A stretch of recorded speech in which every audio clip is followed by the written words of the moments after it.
Hello, welcome back to another episode of Somewhere Between a film and TV podcast. We are your hosts. I am Daniel Parra. And I'm Erwin Trejo.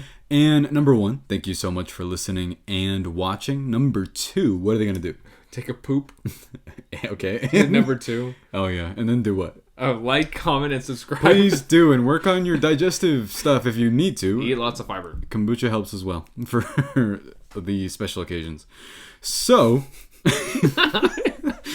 What are we reviewing, Erwin? Anora.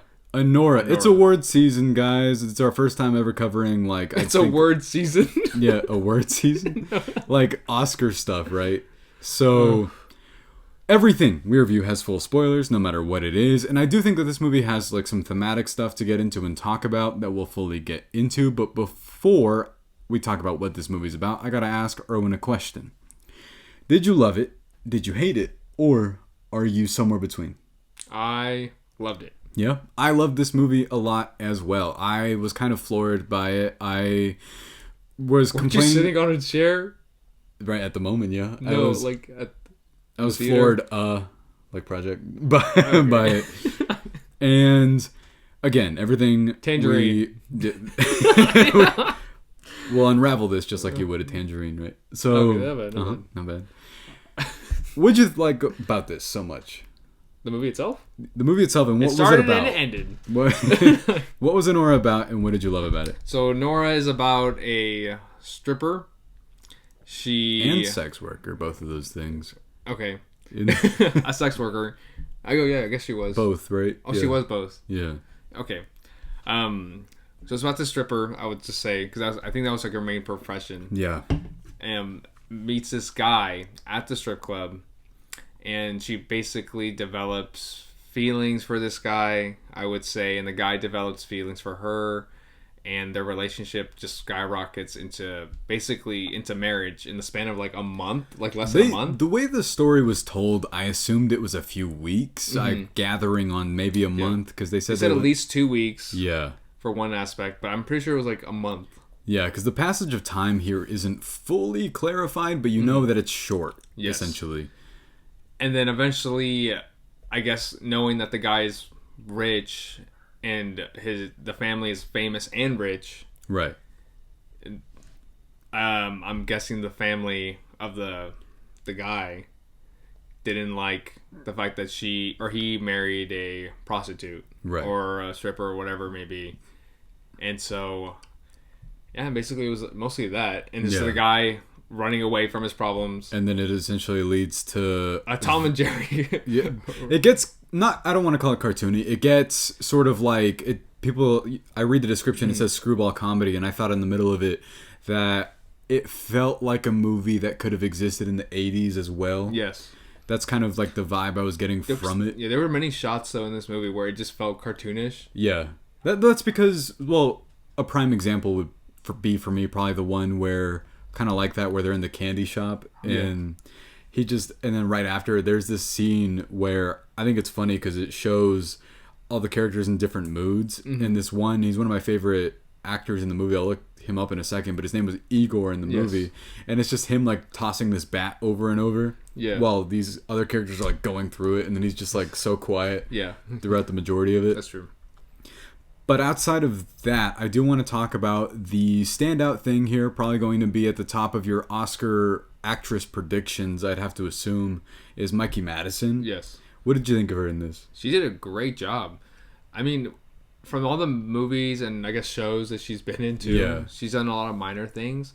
And I guess this is one of the first movies that she's done where it's just she's like the main lead She's actress. Definitely the headliner. It's never been that way before. Last was Scream 5 and Once Upon a Time in Hollywood. That was like an ensemble cast. Yeah, and she's not... I mean, I don't want to spoil that movie. It's amazing if you haven't seen it. But she has a lot to do in it. And she's great in the movie as well. And Sean Baker was explaining in our at the beginning of Alamo Drafthouse's thing that she has these eyes, which is true. She like has this ability to capture these kind of like the crazy eyes that people say, like in How I Met Your Mother, for example, like that. Yeah, and she has to be. What is it? If she's this hot, or like no, it's like she's this crazy. She has to be this hot or something. Oh right, yeah. That's I forget. But if she's this crazy, then I mean, she's this hot. But her performance in this is absolutely incredible, I think. It asks so much. It's a navigation between being funny, and I read that a fair amount of it was improvised as well, which I didn't know, which makes sense considering the way they... Not a lot of it, but some of the jokes were, and you can tell based off of their dialogue exchanges. Yes. I thought that was written, but I mean, that's just good writing in terms of authenticity. Mm-hmm. And... It takes place in New York. It does. Yes. Specifically asking you, though...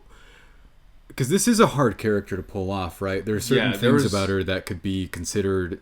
I don't want to say unlikable, but I told you that I think that Sean Baker, based off of his previous work as well, it's a really tricky balance of trying to navigate this sort of elegance of someone that could be, on paper, so unlikable, and giving an actual empathy or an actual, like, you care about this person and what they feel. How did you feel about what she has to do and her character herself in this?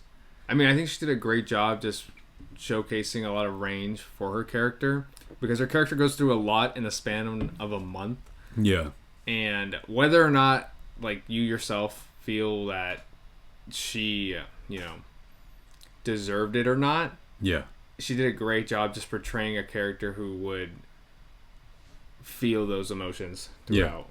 And there's so much... We'll talk about the ending when we get to it, but there's so much here. I think to... Also, just, like, the environment of the whole movie itself. Yeah. Because even with, like, the Florida project, you felt the environment throughout the movie. No. And I think he did a great job, too, here, showcasing the environment as well. I know it's a cliche as well to say this, that, the setting is a character, but in the case... Here it is. I feel like, as well as in the Florida project, the project area, the whole...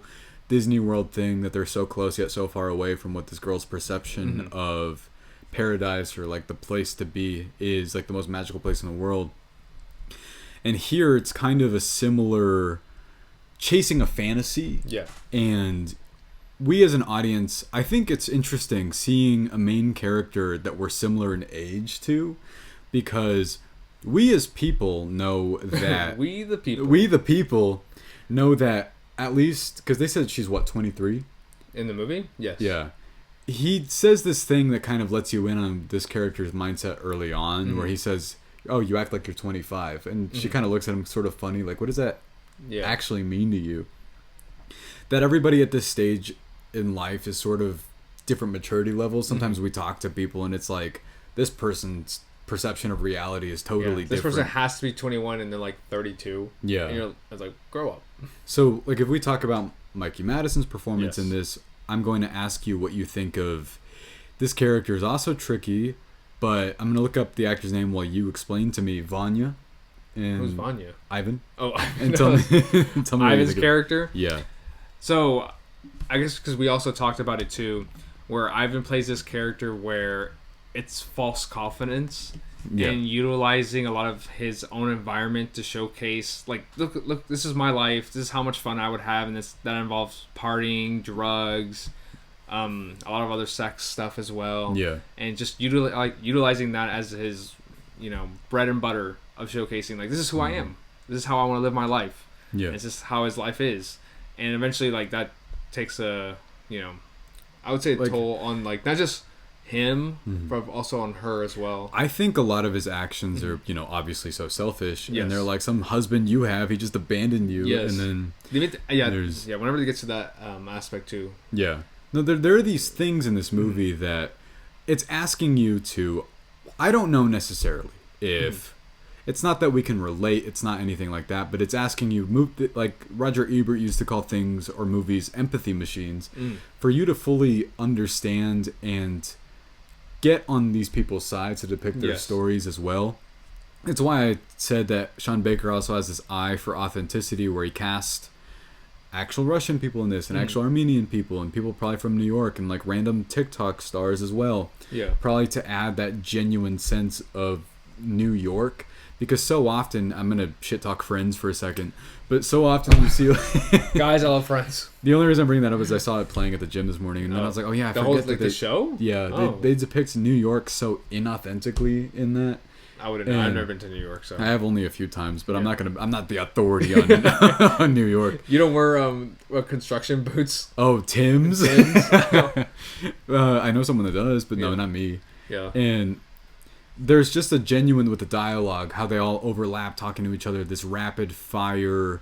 Because you said it reminded you of Uncut Gems before we started, and I'll ask you why in a second. But for me, I do agree with that. It reminded me of, I love tension and anxiety causing conversations in every movie and show. Essentially, The Bear is incredible at that. So is Uncut Gems. All of these things where it's rampant talking over each other over and over. Yeah, you do that with me all the time. Yeah, I'm sorry. But okay, so Vanya's name is Mark Eidelstein or Eidelstein. Oh yeah, that sounds like a hot dog name. Yeah. So I have to agree with you though on a lot of his actions in this, and I think that. So you said something. We'll get into if we have any negatives in a bit, but for me, when this movie first starts off, I love the opening shots, and I love how it really breaks down Anora's life. Like that is, like that's her pattern. That's her rhythm, and you can tell based off of her facial expressions, based off of that music, the song that was playing at the beginning. I was like, I gotta Shazam this, or like I gotta look this up whenever I. When you see someone about to Shazam a song that you're trying to gatekeep, yeah, you're like, get out of my car. They're like, what song is this? Like, yeah, well, you would like to know, wouldn't you? Oh, dude, I love gatekeeping. It's my favorite thing. I don't like gatekeeping. I like to share and then say, hey, that's why I gatekeep, guys. He hates when I do that too. But it's this ideal situation for her at the moment. I put him on. And you just know that that's like the rhythm and the pattern. Yes. And then whenever he's introduced, Ivan or Vanya, whatever you want to call him, that he is the escape. They kept describing this in the trailers as a Cinderella story, which in a sense is true. Yes. But in the modern age, or some people say it has Pretty Woman-esque vibes. I think that's just partially for marketing, but you can get the sense of it. Yes. It has some similarities. And it's that idea of being told, like being sold a fantasy. Yes. And so many of the... It's also like drugs. Oh, that makes sense. Yeah, because like she's trying to escape from reality. Yeah. And him being that, fantasy of like another escape of reality. That life is perfect for her for however long this amount of time is. And you can see a little bit, because you said in the montages, which I really like, you can see a little bit of the crack, like whenever he's playing video games, and like the Mikey Madison is so great at facial expression in this, and being able to indicate how some things are either affecting her, or she's either putting it off and just wants to buy into what's going on for her, just to like keep up the facade of perfection. Yes. And so much of it is just like, oh yeah, at 23, I wouldn't say you and I have this, but a lot of people our age, that's the fantasy that they want to live in. That's where they want to be in life right now. That's their priority. It's indulging in money or going to Vegas spur of the moment. Yes. And I don't know if that's what you got out of it. I can ask you, like, what did you feel about the beginning portions of this movie as well? Well, I do agree with the whole montage, or just the beginning of like showcasing her environment and just learning her day-to-day basis. Yeah. And then whenever the montages would start happening with Ivan, that it definitely, it just happened so fast, similar to how the relationship happened and developed so fast as well. Right. But to me too, that some of those moments felt slow, or it was intentionally slow. Yeah. To showcase how Ivan is, the character is, and then also to showcase Anora? Anora's character. Annie, yeah. I was gonna ask you, like, what do you think the point was too, whenever they kept saying, like, she's like, my name is Annie, and then he goes, I like your name, Anora. I think a lot of this movie has to do with identity. Or like maturity maybe? And maturity as well. Yeah. I think that so mmany people complain about coming of age movies need to be made for 20-year-olds as well, and this I think fits into that. I think that this is, because a lot of people say, you're still growing up in your 20s as well, and I feel like they finally made a movie where it's this. And I think she has an agency for her like self in terms of who she is as a person. She's very tough in this, and she obviously can make up her own mind, but then we'll talk about the ending where that facade finally cracks a bit and she breaks down, which I love the ending. And I think that the name, the identity of that has a lot to do with whether it be maturity or growing into yourself as well. and just not fully acknowledging maybe reality of the situation. I think it's just supposed to be a parallel between, it's just one of those things where there's multiple dialogue asides where sometimes people say stuff in the background where you're just like, it's either funny or it means something, but it can also just be taken in passing as well. Did you get anything out of that either? Her name. Oh, her name? No, I mean, I think that you explained it perfectly well, to be honest. Yeah. Yeah, because I guess anytime her being just said Annie, it just showcased how much, like, trying to hold on to, like, the past and, like, what she wanted in, like, the present. Well, did you notice that they switch between Ivan and Vanya a lot as well? Like, what do you think the reasoning is for that? Because Ivan and Vanya? Yeah, because that's Ivan's Russian name is Vanya. I think it's because of, like, the language barrier. Yeah. I would think.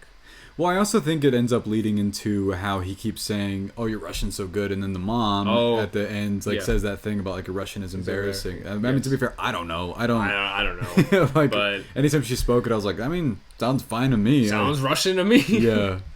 But I don't know. A lot of it. I don't know. I think a lot of like the story itself was very impactful from the beginning and the very end too, just showcasing how Anora really is as a character.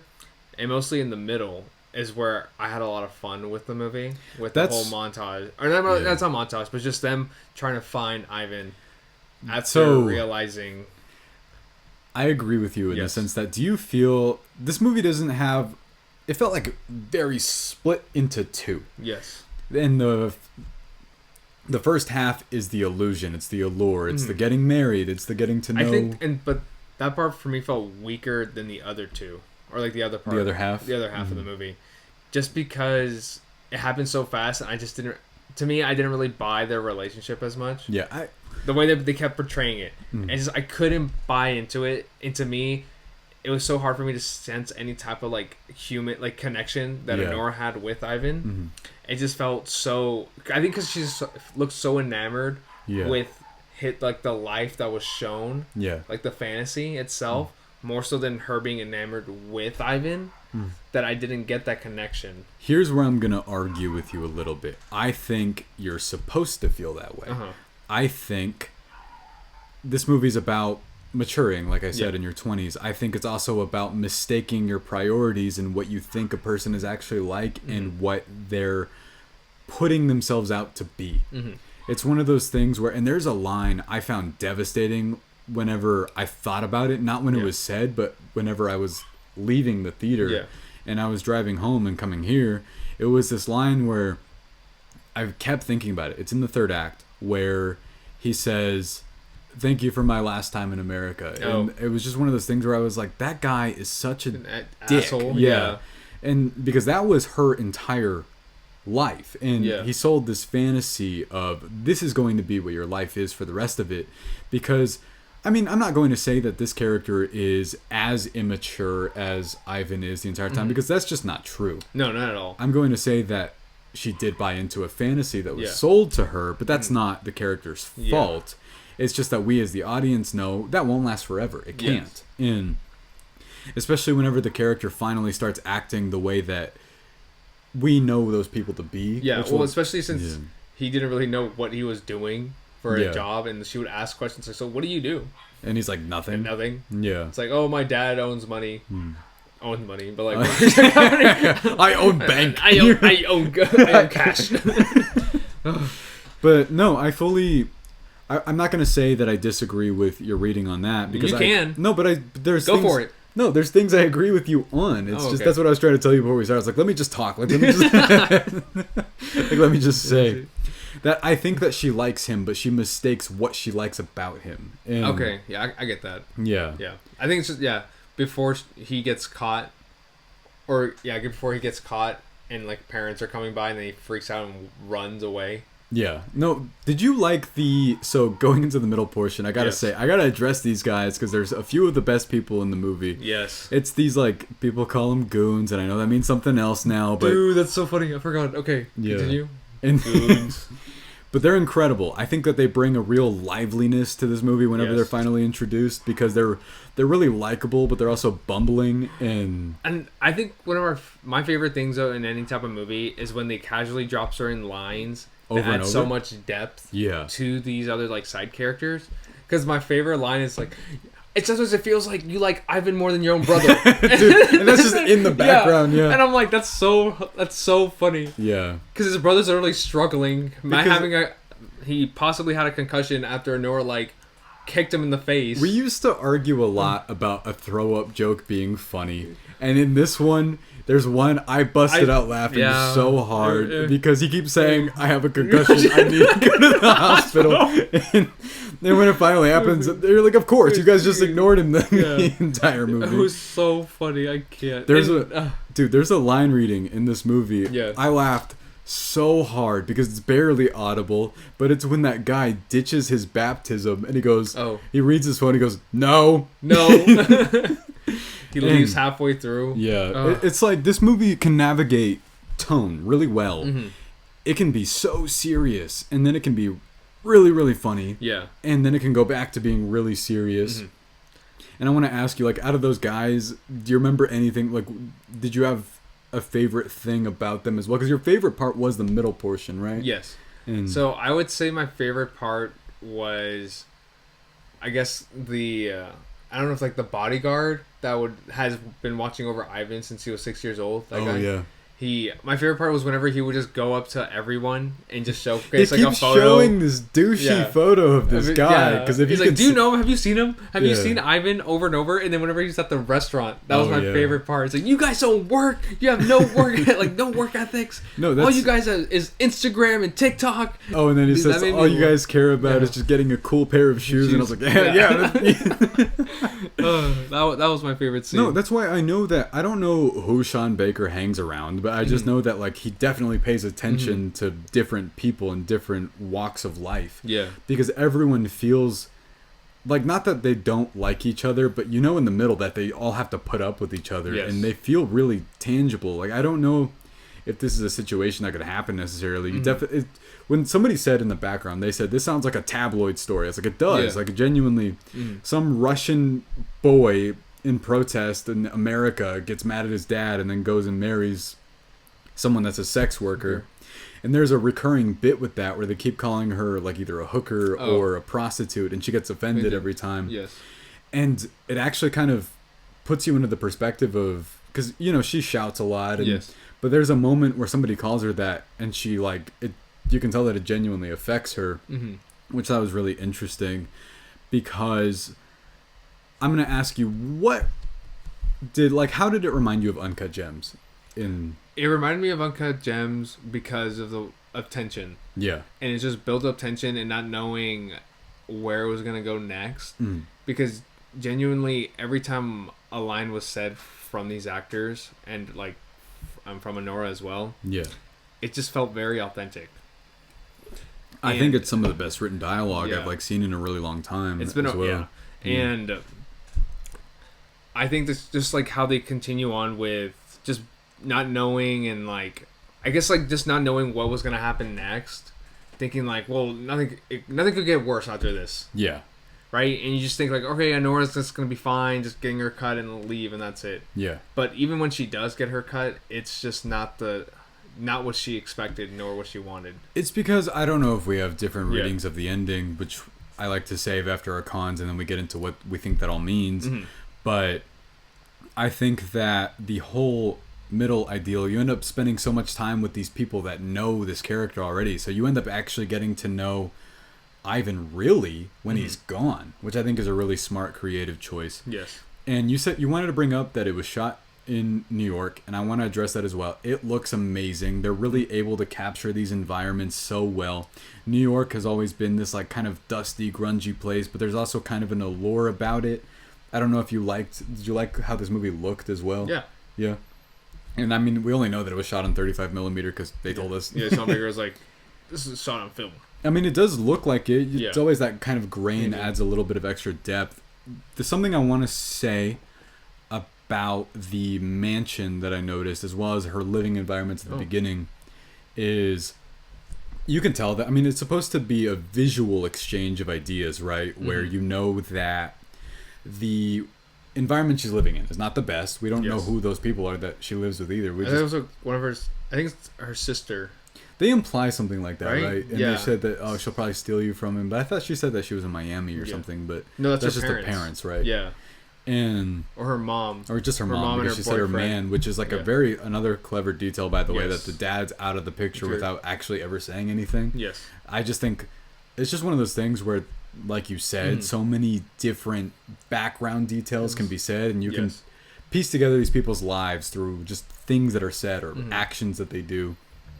And another one is how that he knew how to tie the cord around her in the movie, just randomly, just like a authentic detail, because you know that this is their life, that they're stuck doing stuff like this. Yeah. But the beginning with the train in the background and the tracks, and you can just hear it whenever she's sleeping as well. And then they move into the mansion, which is, really nice, and of course beautiful looking. It's that whole distinguished rich person aesthetic, and you can overlook the city as well, and then just the environment is completely changed as well. And I don't know if you got anything out of some of the visual storytelling here as well. No, not really. No, because I want to say that there's two recurring bits. I know we differ on sex scenes, right? Okay. I get what you mean. And I want to bring up something that I noticed this movie did. And did you feel like they were overkill, or were you just like whatever about them in this? I think they made a point in the story. Yeah. So I don't think it was an overkill when it comes to the sex scenes here. Yeah. And that is because like she is a sex worker. Yeah. But I think the way they utilized it in this movie, they did a good job. Just because it showcased like I would say, I guess, like the human connection that you said. Yeah. Because I don't know, I don't want to like explain the scenes itself, but tell me the positions. I'm like, oh no, I'm okay. But eventually, you can tell though when like it genuinely felt like, oh, she's starting to like really like him. Yeah. Or like to the point of like loving him. Yeah. So. Well, she's starting. I feel like I don't want to say mistakes this, but she's so used to the exchange of this as the connection that, and we'll get into the ending in a little bit, but whenever she's alone in the third act or whatever you want to call it, a lot of the visual moments, like the sex scenes that they show, the areas they were in, are repeated again, but then she's by herself, and then there's this one, it was framed the exact same way. There's this one where they're like in the shower, and then again, but she's alone and she's washing her hair, and it's towards the end of the movie. And it's supposed to be a sort of a visual framing of a callback to. It was like this, just in our minds, like a couple hours ago, but in the movie, like a few weeks ago, and just this sort of slow breakdown a little bit of this character feeling lonely or alone, and I thought that was really smart. And another one that's repeated is whenever she's hanging out with all of his friends, they're walking through the Coney Island park or whatever, and then they repeat that again, but with the guys instead. I thought that was cool. I thought that was smart. But let's go ahead, and there's one more thing I want to touch on that we don't fully get into all the time, but I think is important for this movie. What do you think the point is? What do you think it's about? Anora? Yeah. Oof. You want to get back to it? Yeah, I'm gonna go back to it. Okay. I don't know. I'm trying to think like what. Okay. Like the point of the movie. The point of the movie and what you're supposed to take away from some of the characters here, because I want to ask you what you think of Anora, Ivan. I don't. Okay, because even with, I understand Anora, and then the guy the other goon. I'm blanking on his name in the movie. The Gooning Squad. Yeah. The guy with the blue eyes. Igor. Yeah. Yes. Igor and Anora, because I feel like with them two, I really got the point of like what they're supposed to be. Yeah. But basically, to me, Nora, like she wanted to get to a certain point in her life. Yeah. And she just tried to cheat the system. Or like cheat in life just to get there. And then realizing that you really couldn't do that. Yeah. And so she ended up back to where she started again. And and Igor was like the same way, but not in the sense of cheating, but just doing the things that he needed to do. Yeah. In order to, get through life as well.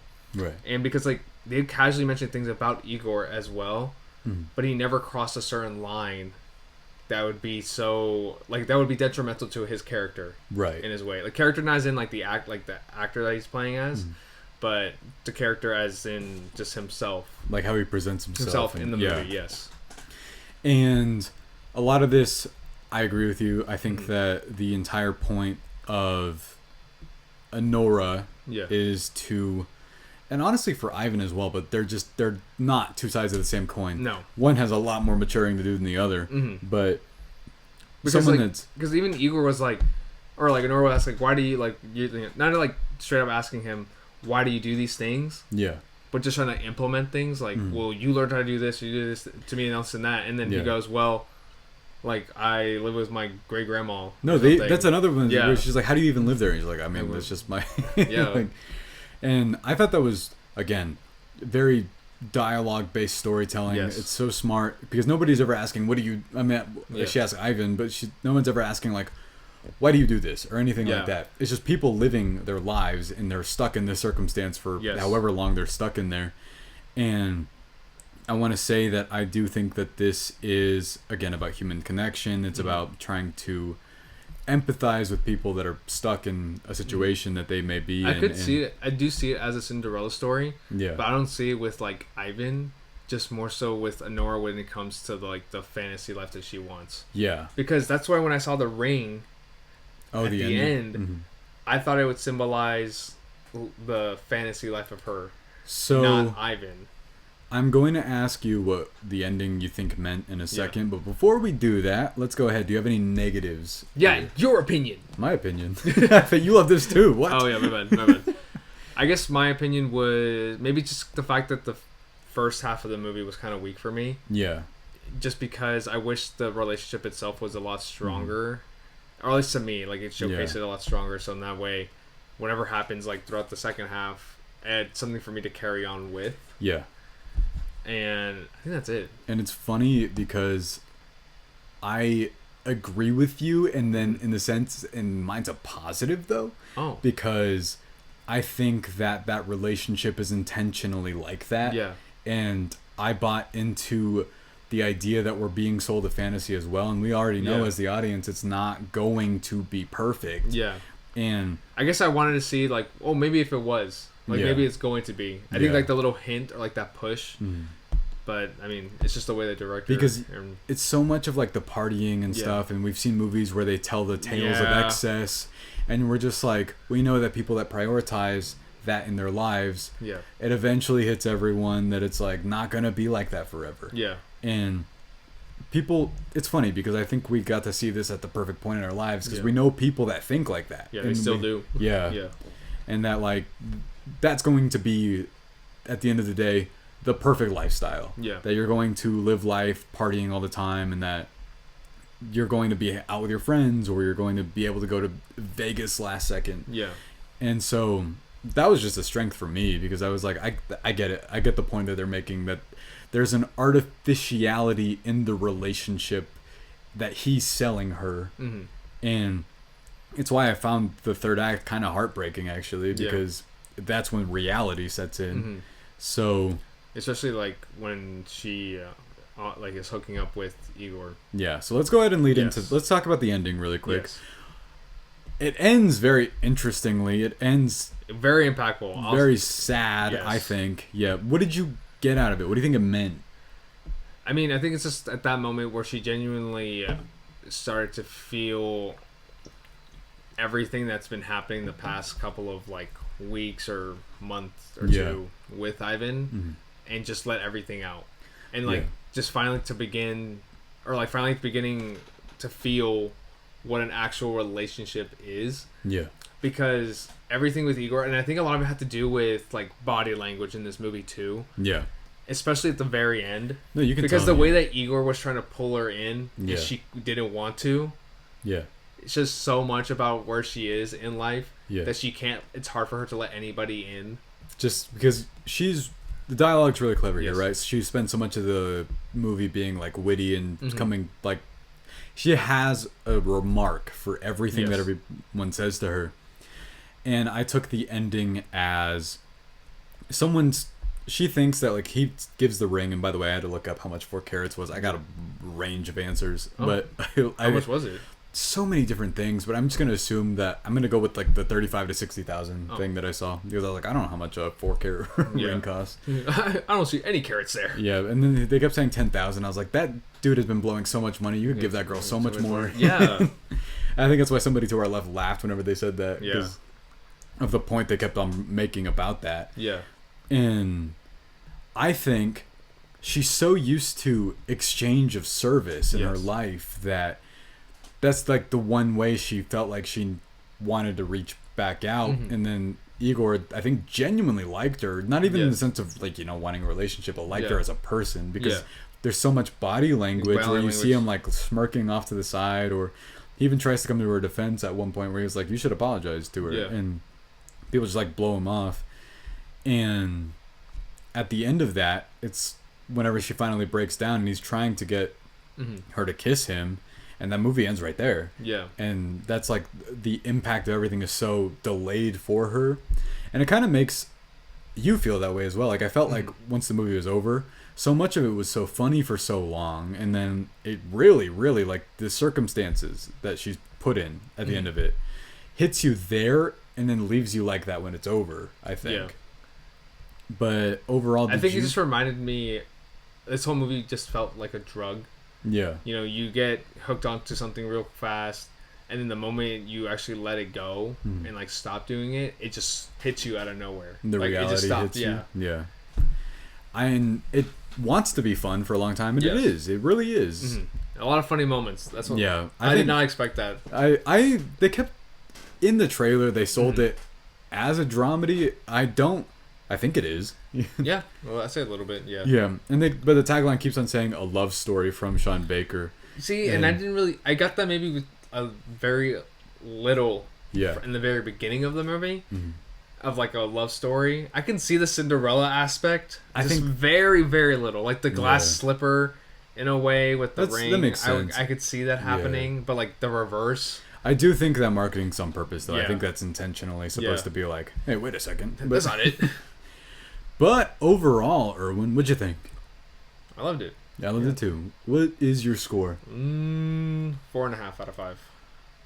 Oh yeah, I'm gonna do it. I'm gonna 5 out of 5. What? I thought it was incredible. This is gonna be pretty high on, like, we're getting towards the end of the year. No, that's true. It's gonna be up there. B-. C+, predictable. I saw it twice. I could guess everything the second time. D-. All right, we thought this movie was immaculate. Not the movie, but like really, really something special. What's the next one we're reviewing? Up next, we will have a review for Heretic. Yo, let's go. Yet another horror movie. There's been so many.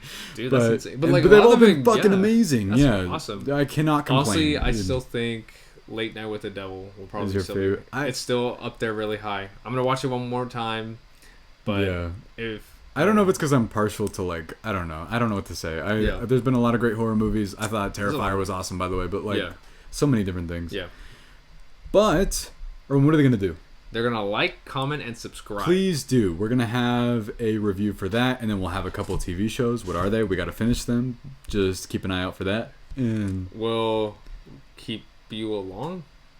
And then we'll be waddling around. Oh, that's good. Yeah. Okay. All right, thank you guys so much for listening and watching. What did you think of Anora? We want to know. No, we don't. I don't want to know. I want to know. He wants to know. Comment, please. We will see you next time.